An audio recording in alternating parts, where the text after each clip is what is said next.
بد مذہبوں کی صحبت، توبہ. لاکھ نمازیں پڑھتا ہو، ماتھے پر کیا کیا نشان بنا رکھا ہو، اگر اس کا عقیدہ خطرناک حد تک بگڑا ہوا ہے.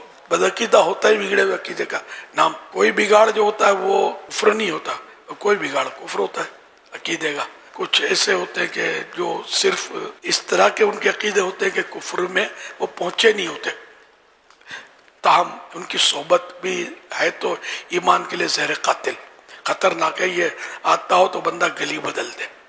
ان سے کوئی علیق سلیق، کوئی تعلقات رکھنے کی شریعت میں اجازت ہے نہیں. کسی صحابی کی توہین تو یہ ضلالت ہے، گمراہی ہے یہ بھی بہت خطرناک کہ کب جا کر یہ کفر میں کود جائے، اس کا بھروسہ کچھ بھی نہیں ہے. صحابی کوئی بھی ہو، ہر صحابی یہ نبی جنتی، اس کی توہین کی کوئی گنجائش، کوئی اعتراض ان پر ہمارا حق بنتا ہی نہیں ہے، ہمارے لیے ہمارا منہ بنتا ہی نہیں ہے، اور کوئی قابل اعتراض ہے بھی نہیں. کیونکہ اللہ پاک نے سب سے وعدہ کر لیا حسنہ کا، بھلائی کا وعدہ کر دیا. اگر بھلائی کا اللہ نے وعدہ کیا تو کیا وہ جنت کے علاوہ کہیں اور ان کو ڈالے گا؟ جنت ہی عطا فرمائے گا. انڈرسٹوڈ ہے. جتنے بھی صحابہ کرام ہیں، جیسے واشد وہ کوئی بھی ہوں، تو سب کے سب معظم ہیں اور سب کا احترام فرض ہے. ان کے بارے میں کوئی ہلکا لفظ، کوئی توہین کا لفظ، کوئی اعتراض، کمزور لفظ بولنا ہے نہ تصور میں لانا ہے.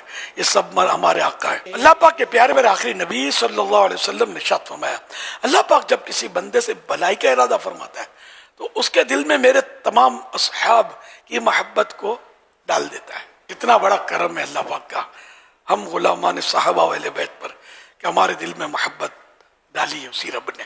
کرم ہے اس کا. انشاءاللہ بھلائی کی منزل سے بھی ہمارا رب ہمیں محروم نہیں فرمائے گا. شارح حدیث امام عبدالرؤف مناوی رحمت اللہ علیہ فرماتے ہیں، اس حدیث میں اصحاب سے تمام صحابہ کرام علیہم الرضوان کی محبت مراد ہے. یہاں تک کہ اگر کوئی شخص بعض صحابہ کرام سے تو محبت کرتا ہے لیکن بعض کے متعلق بغض و نفرت کے جذبات بھی رکھتا ہے تو ایسا شخص اس بشارت میں داخل نہیں. یعنی اس کے لیے بھلائی نہیں ہے، اور جس کے لیے بھلائی نہیں ہے اور جہنم میں جانے کے لیے اپنے آپ کو تیار کرے. نہ رب کی طرف سے جس کے لیے بھلائی نہیں ہے تو اس نے جہنم سے بچنا کب ہے؟ تو بعض فرق کرنا نہیں ہے. ہر صحابی یہ نبی جنتی، کسی پر اعتراض بنتا ہی نہیں ہے. بڑا بچ بچ کر، سنبھل کر قدم پھونک پھونک کے اٹھانا. اسی لیے مطلب یہ کہ صرف اور صرف عاشقان رسول، عاشقان اولیاء، عاشقان صحابہ اہل بیت کی صحبت رہے، انہی کو سنیں. یہ بد مذہبوں کے، بدعقیدہ لوگوں کے کلپ بھی مت سنا کریں. ان کی تقریریں نہیں سننی، ان کی تحریریں نہیں دیکھنی. اپنوں کے پاس ہی رہنا ہے، اپنوں کو سننا ہے.